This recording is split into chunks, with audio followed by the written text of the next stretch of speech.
Two Colombian natives and State House veterans will face one another in the November general election for SI governor. Gov. Henry McMaster won the GOP runoff for governor Tuesday, putting him, and his nominee for lieutenant governor, Pamela Evette of Travelers Rest, in line to face Democratic nominee State Rep. James Smith, and his pick for lieutenant governor, State Rep. Mandy Norrell of Lancaster, in November.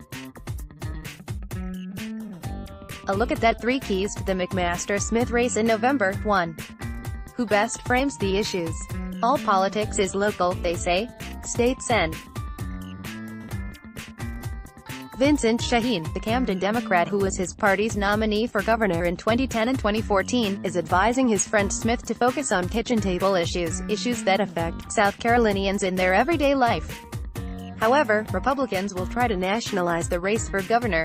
President Donald Trump stumped for McMaster in KC Monday, repaying McMaster for his endorsement before the 2016 SC GOP presidential primary. Trump could reappear in the fall, when the McMaster-Smith race heats up.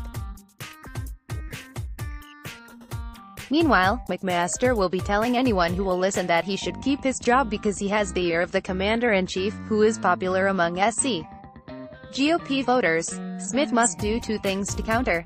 He must convince SC voters that his stance on SC issues outweighs a presidential endorsement, some observers say. At the same time, however, he needs to capture support from the blue wave that is predicted nationally, powered by voters strongly opposed to Trump and his policies, to bring its energy into his campaign. 2. The Quinn issue may not be over on the campaign trail. McMaster and Smith try to avoid talking about their once close relationships with GOP consultant Richard Quinn Sr. and his son, former state representative Rick Quinn, who found themselves at the center of a State House corruption probe. As former House Minority Leader, Smith worked side by side with former House Majority Leader Quinn, who pleaded guilty in December to misconduct in office and resigned his seat. Meanwhile, SC GOP political godfather Richard Quinn was McMaster's campaign consultant for decades. In December, the elder Quinn agreed to testify before the state grand jury investigating State House corruption as part of a plea bargain deal. So, the Quinn issue may be uncomfortable for both candidates. However, not all SC Democrats see it that way. They would welcome an ethics-charged campaign, making poster boys of the Republican Quinns. Congrats to Rick Quinn's dream ticket of McMaster and Wilson, the SC Democratic Party tweeted Tuesday. They'll generate as much energy as VC's summer heading into November. Meanwhile, the Democratic Governors Association called McMaster a corrupt political insider, adding, even Republicans are fed up with the corruption in the State House. 3.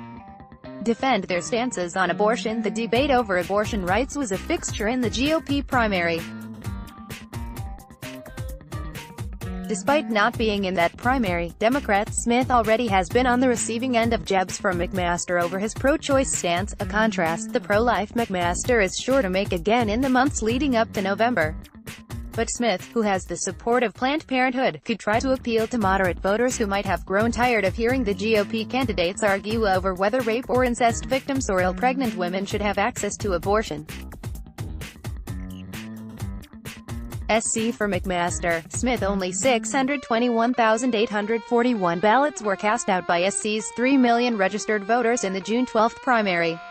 How McMaster and Smith fared in that contest. Black small square. Henry McMaster, 155,723 votes, out of 367,983 Republican votes cast. Black small square. James Smith, 148,633 votes, out of 240,468 Democratic votes cast.